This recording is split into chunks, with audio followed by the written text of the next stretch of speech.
नमस्ते, मी शैलाज किचनमध्ये आपलं स्वागत आहे। आज आपण तीळ गुळच्या पोळ्या करणार आहोत। त्याच्यासाठी लागणारं साहित्य आहे 1 वाटी सफेद तीळ घेतले, गुळ बारीक कापून घेतलेला आहे, अर्धी वाटी शेंगदाणे, अर्धी वाटी बेसन आणि वेलची आणि जायफळची पूड 1 चमचा। नंतर 1 चमचा तूप लागेल आपल्याला, तेल पीठ मळण्यासाठी लागेल आणि मीठ लागेल। तर ते आपल्याला ह्या पिठामध्ये 2 वाटी गव्हाचं पीठ घेतलंय, त्याच्यामध्ये आपल्याला बेसन, मीठ आणि तेल असं टाकून मळून ठेवायचं आहे। आता तीळ गुळ पोळी करण्यासाठी आपल्याला तीळ लागणार आहे, ते आपण भाजून घेऊया। तीळ आपले भाजून झाले, छान खमंग सुगंध सुटलाय आणि कलर पण चेंज झाला बघा, मी तुम्हाला जवळून दाखवते। आता आपण प्लेटमध्ये काढून घेऊया। हे पॉलिश तीळ नाही आहे, साल आहे ह्या तिळांना, ते तीळ मी वापरले।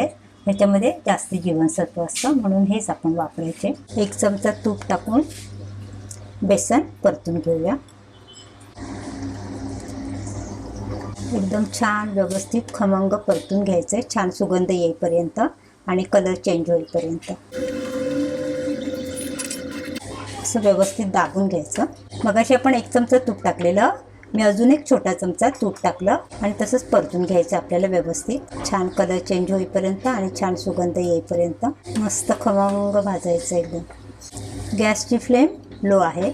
आता आपण गॅस बंद करूया। हे बघा, असं एवढं छान असं कलर त्याचा बदलला आणि पॅन गरम आहे। पॅनमध्येच ठेवून मी अजून 2-4 मिनटं परतवून घेणार आहे। सतत ढवळत राहायचं आहे, नाही तर खाली करपेल। 2-4 मिनटं झाली आहेत। आता आपण हे मिश्रण बेसनचं काढूं घेऊया।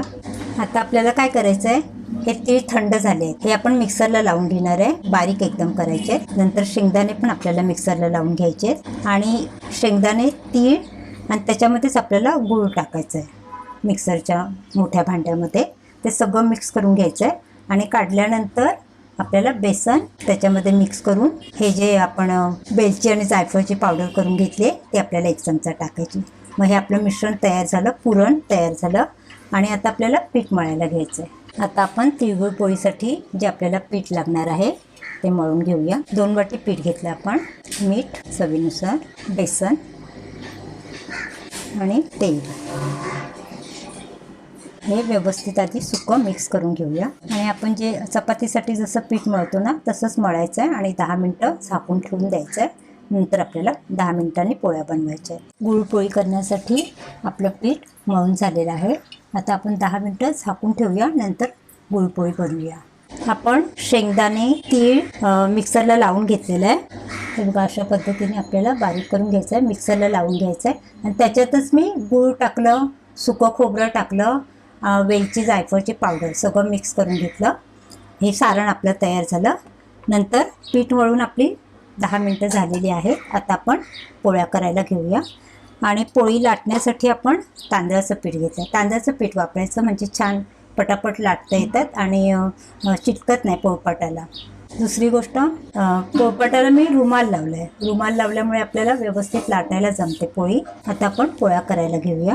पिठाचा छोटासा गोळा घेतो, म्हणजे आपण चपातीसाठी घेतो तेवढा। पोळी करताना आपण छोटी चपाती लाटून घेतो पुरीसारखी, तसं लाटून घ्यायचं आणि आता आपण हे जे सारण तयार केलेलं आहे ते भरायचं आहे आतमध्ये। समजा 2-3 चमचे असं भरून घ्यायचं आहे आणि मग असं व्यवस्थित जवळ करून हे जे एक्स्ट्रा पीठ आहे ते काढून टाकायचं आहे आणि अशी हातावर थोडीशी पसरवून घ्यायची हलक्या हाताने, असं म्हणजे सगळीकडे आपलं सारण पसरतं व्यवस्थित। तांदळाचं पीठ लावलं आहे, हलक्या हाताने एकदम लाटायचे आपल्याला, कडेने लाटून घ्यायचे। हे बघा, आपली पोळी लाटून झाली आहे। पोळी आपण टाकून घेऊया। गॅसची फ्लेम हाय करायची,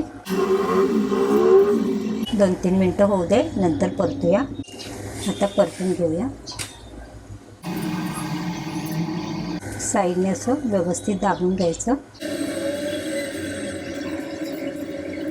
तूप लावून घ्यायचं दोन्ही साईडने।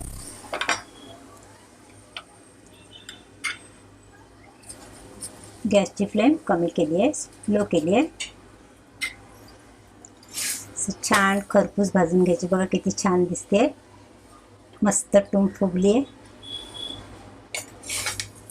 अशाच पद्धतीने आपण बाकीच्या पण करून घेऊया। आता दुसरी अजून एक पोळी दाखवते मी तुम्हाला.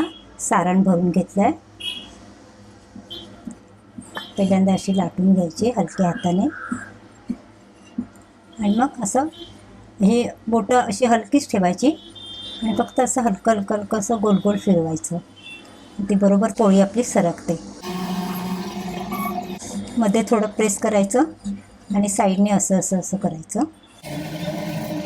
छान गोल पण होते आणि व्यवस्थित सगळ्या बाजूने लाटली जाते. बस एवढी लाटून घेऊया. 2-3 मिनटं झाली की नंतर परतायची आपल्याला.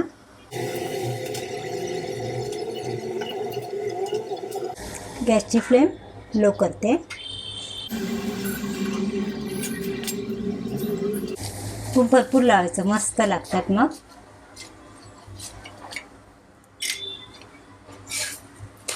छान आहे बघा, मस्त छान फुगली आहे मस्तपैकी. एवढ्याच खरपूस भाजून घ्यायच्या, खूप एकदम लाल नाही करायच्या. आता आपण काढून घेऊया. अशाच पद्धतीने आपण बाकीच्या पण पोळ्या बनवून घेऊया.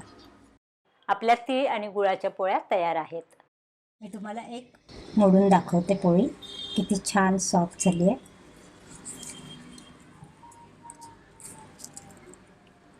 बघा एकदम छान झाली आहे. आतून सारण पण एकदम पूर्ण एकदम व्यवस्थित भरलं गेलं आहे बघा. शेवटपर्यंत भरलं गेलं आहे आणि छान मस्त झाली आहे, खुसखुशीत एकदम. तुम्ही पण अशी पोळी बनवायला ट्राय करा. माझी ही गुळपोळीची रेसिपी तुम्हाला आवडली तर लाईक करा, शेअर करा, सबस्क्राईब करा आणि बेल आयकॉन दाबायला विसरू नका. पुन्हा भेटूया अशाच एका नवीन रेसिपीसोबत. थँक्यू.